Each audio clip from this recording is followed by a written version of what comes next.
For question number 8, we use the Chebyshev rule because we estimate the distribution to be skewed to the right.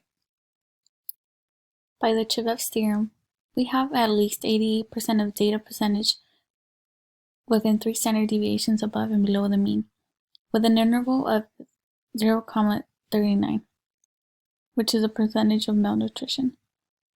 For question number 9, we decided to use a 90% level of confidence.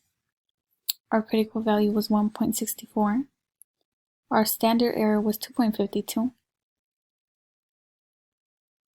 N is equal to 36.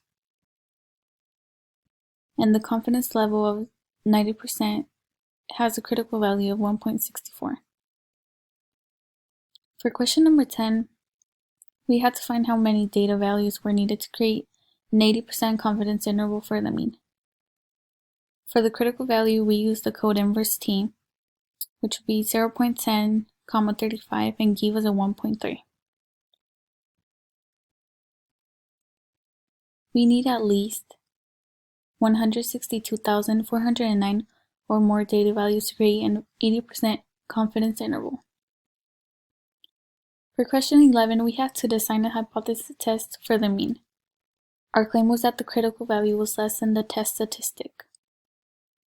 Our critical value is 1.64, our p-value is 1, and our test statistic is 1.77.